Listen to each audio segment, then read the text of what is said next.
Welcome back to Kings to Pawns. What up, everybody? I was looking at this. You see this? It's getting crazy right here. That's getting crazy. First, they got it's crisis after crisis, but we gonna watch this one with each other. They just vanished. The disappearance of the Maya civilization in the Ark of the Covenant.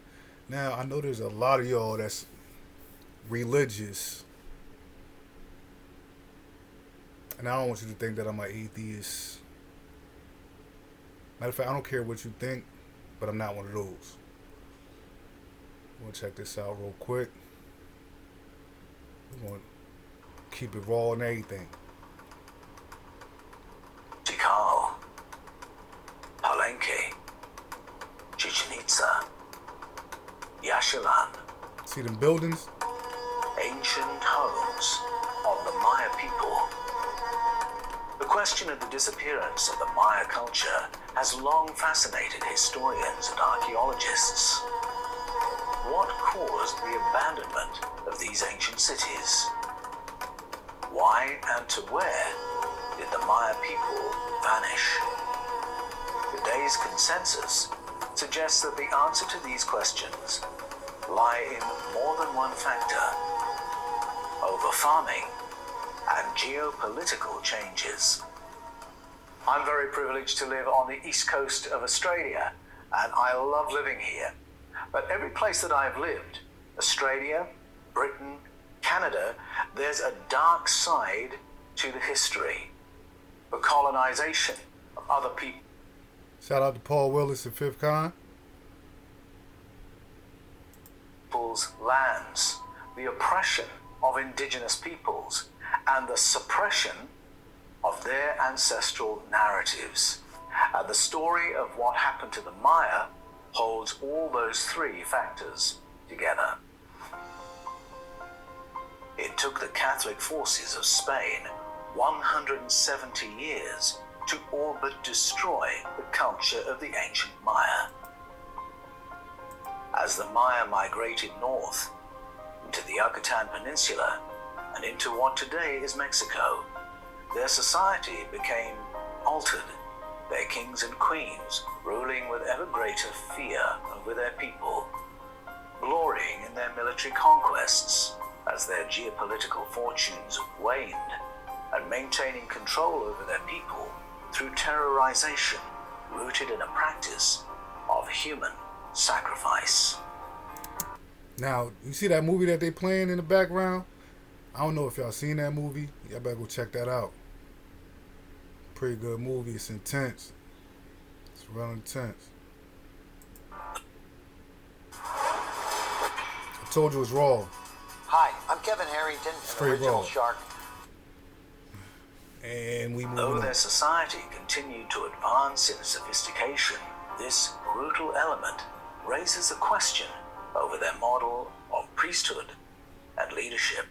In my Eden series and in my new book, The Eden Conspiracy, I argue that this fusion of Mayan sophistication and Mayan brutality lay in their memory of governance by a previous civilization. And the clues to this are found in a carving in the city of Yaxchilan. Among the reliefs and carvings is a sequence of scenes carved into the limestone lintels of Yaxchilan's ancient buildings. In particular, structure 23 shows the details of a mysterious ceremony. The star of this scene is a queen of the Jaguar dynasty, the Mayan queen Shuk. What's especially interesting about this scene is that Queen Shuk is in a location called the Place of the Voices. She is there to hear something. And so it's remarkable that she's wearing what to the modern eye looks like a Bluetooth device with an earpiece and a mouthpiece. Not the Bluetooth. How she got the Bluetooth? Is this how Queen Shuk is going to receive communication from afar? Is this what the Place of the Voices is about? Is it really a place of ancient technology? Well, there are a couple of possibilities, because you look at that Bluetooth, Is it a functional Bluetooth? Or is it the evocation of a Bluetooth device that their ancestors had seen worn by a previous civilization? Now, I watched this other joint. It said that Wi-Fi been around for ever. And we just learned how to tap into the frequency. That's why we got to raise our vibes up. That's why our vibes got to be up. Everything that we doing and consuming is bringing it down. Now we bring it up. Let's go. Now there is a clue in the wider scene, because what is depicted is a blood-letting ceremony.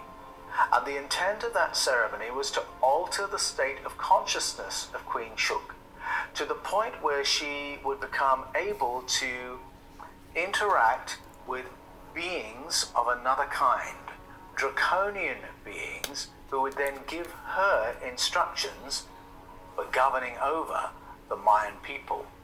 The bloodletting was the means of altering her state of consciousness to the point where that was possible. Now that clues me that that's not a real Bluetooth she's wearing. It is the evocation of something their ancestors had seen. In the past, the Maya had seen and written about the technology of a previous civilization who had governed over their ancestors. And their successors, the human kings and queens, wore emblems, motifs that were evocations of that earlier technology. And because it wasn't functional, they had to have a shamanic ceremony to create contact experiences. The Maya people were not the only people to use the representation of someone else's technology in this way. We find it in the Bible as well.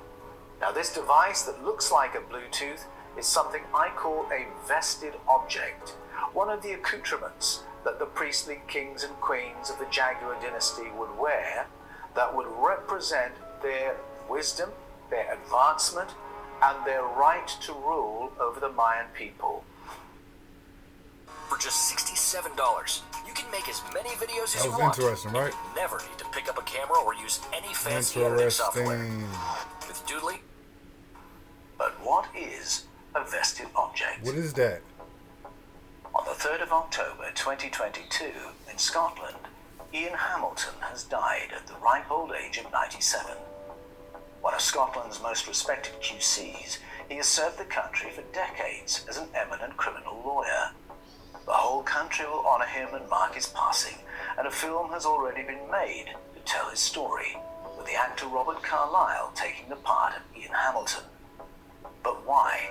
He did something prolific. Because on Christmas Day in 1950, along with 3 compatriots from the University of Glasgow, Ian Hamilton got on his motorbike and rode down to London, to Westminster in particular, where they used a crowbar in the dead of night to get into Westminster Abbey. And there they located 336 pounds of sandstone, which they lifted from the building, that's about 152 kilos, and drove at breakneck speed, evading police, all the way back over the border into Scotland, where they deposited it at Arbroath Abbey.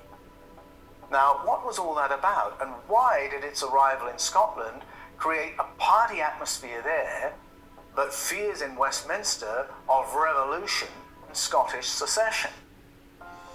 Well, the answer is that it was a very particular piece of stone. It had been part of the throne used for the coronation of the kings of England since 1296. Prior to that, it was used for the coronation of the kings of Scotland. It's called the Stone of Scone, or the Stone of Destiny. The English kings wanted it because they believed vested in that stone was the authority to rule over Scottish lands. It had been used to crown Scottish kings, but prior to that, had a story that took it back to Ireland, and then all the way back to the Holy Land, to Jerusalem. Once again, we have the idea that the right to rule is vested in the authority of previous cultures or even previous civilizations. Ian Hamilton's seizure of the Stone of Destiny, taking it back to Scotland, was a statement about Scottish independence. And where they left it in Arbroath Abbey was the place in 1320 where the Scottish barons, the clan leaders, had come together to sign the Declaration of Scottish Independence, which they sent to the Pope for him to defend their sovereignty. Vested objects representing the right to rule are a widespread phenomenon. We find it in the Jaguar dynasty of the Maya. You heard that? It's these things right here that's vested objects that give you the I'm the king or I'm the queen feel. But you don't need that. They was bugging out back in the day. But I'm saying people still do it. Invest their own objects, like they gold chain. It might be your sneakers. Somebody step on your vested object, you might get crazy. But let's carry on. In the Stone of Destiny of Scotland, and similarly in Ghana, West Africa, is the story of the golden throne of the Ashanti people. When Britain went into Ghana in 1821, it was with a promise to shore up the authority of the ruling factions and help them to deal with insurgents. We will place a major military presence in your country and it will shore up your authority. Well, that was the deal, and of course in time That's it a emerged contract. that British forces were there to protect British interests. And yet there was always a feeling that the British presence in Ghana was not going to be forever, was not legitimate, because they were never able to obtain the golden throne, the vested object of the leading tribe of Ghana, the Ashanti people. They kept their vested object hidden in a forest to prevent any British body from ever sitting on that throne. The idea was that the authority to rule over lands in Ghana was vested in a special object, the golden throne or the golden stool. All these emblems can be found in Jewish story as well. The tribes of Israel also had a golden throne that represented the right to rule over the tribes of Israel. And just like Queen Shuk's Bluetooth, it also represented an ancient technology for communication. But it was a technology that the Hebrew people didn't know how to operate because it was the technology of a previous civilization. Like the Ashanti Golden Throne, the Ark of the Covenant represented the right to govern the tribes of Israel and the power to obtain guidance from on high.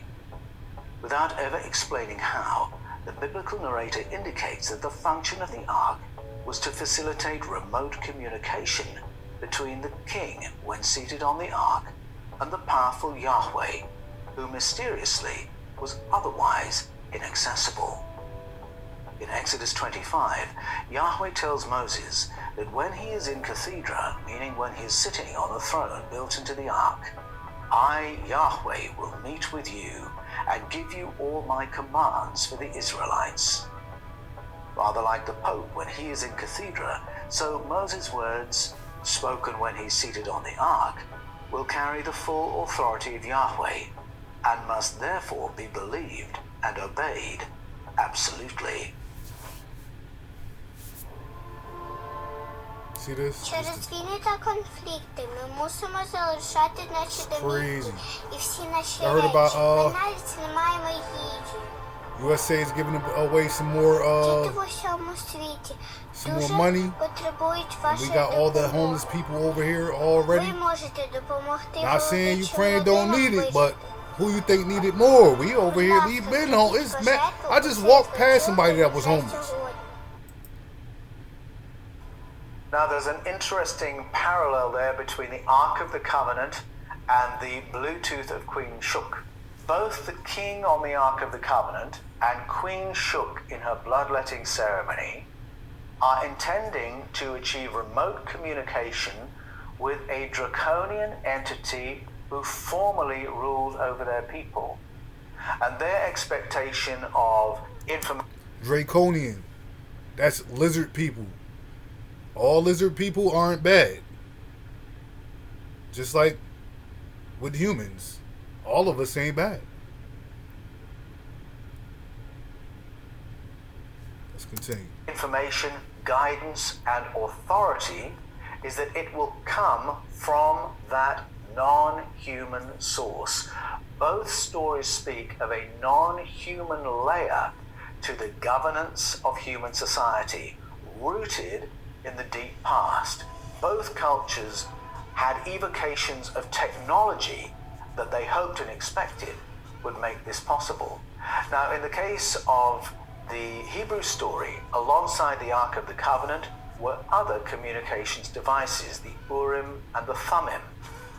But the way they are written about strongly suggests that neither the narrator nor the practitioners really knew how these worked. And the hint is that they were really low-tech depictions of high-tech phenomena from another civilization, from a previous culture. Now, we know that the Philistines, who were neighbors of the tribes of Israel, regarded the Ark of the Covenant as Israel's vested object. They believe it represented authority to rule and to govern, which is why they stole it. And the stories surrounding the Ark of the Covenant suggest that's how the tribes of Israel saw this device too. It was not only a possibly non-functional communications device, but it was also the place where they put all their vested objects. So there was the staff of Aaron, number one officer to Moses, representing his authority. There were the tablets of stone, recognizing Moses' authority to make law. And then there was a jar of manna, representing the supernatural power. Wait, y'all know magic is real, right? Do some research. Of Yahweh to generate food from out of nothing. All these vested objects, I think these is magical there together to items. House the authority to rule and to govern. At the coronation of King Charles III, we see the scepter, the orb, the crown with a jewel from this dominion and gold from this dominion, a sapphire from this dominion, so on and so forth, all representing the right of the Windsor family to own lands in other people's countries and exercise dominion over them. So vested objects are very important.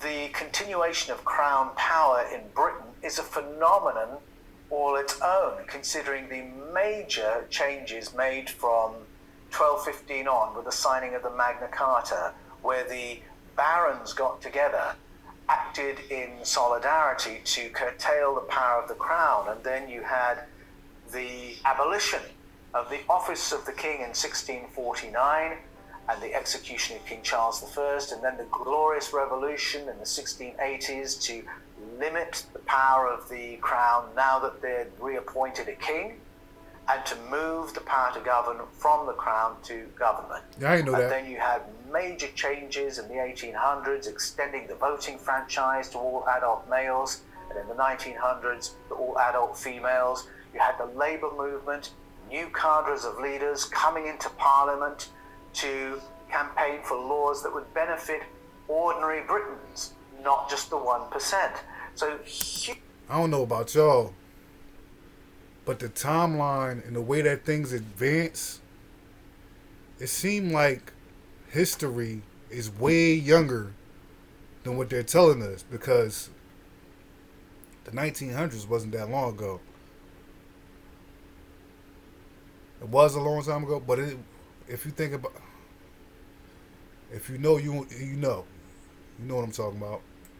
Huge social changes, and yet, even today, the royal family exercises considerable power. Every new prime minister, although democratically elected, can only take office once they've sworn allegiance to the senior member of the Windsor family. No member of Parliament is able to take their seat until they've taken an oath of allegiance. You think United States people do that? So no Republican can ever sit in Parliament in Britain. And after all those changes, You go to Parliament, only 46% of them are democratically elected, 54% are either distant relatives of the King or Queen, or they were appointed by the King or Queen using powers loaned to the Prime Minister. So the persistence of the old powers is something to be wondered at. Could it be connected with the fact that Britain's vested objects are the possession of the Crown, not the possession of Parliament? Britain's vested objects are the possession of the Windsor family, not of the Prime Minister of the day. Is it possible that those things matter? Is it possible? Thanks for watching. Check out Ah, our for official... real. Thanks for watching this with me. Next time we going, yo, if y'all like this, and if y'all learned something, let me know. I bet y'all didn't know this. It's more stuff. I'm going to show y'all some more stuff. That all. Hey, I don't know who needs to hear this, but don't stop. We don't stop.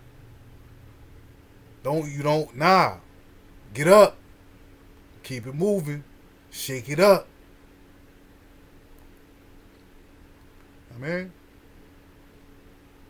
you have a beautiful and blessed day, you know?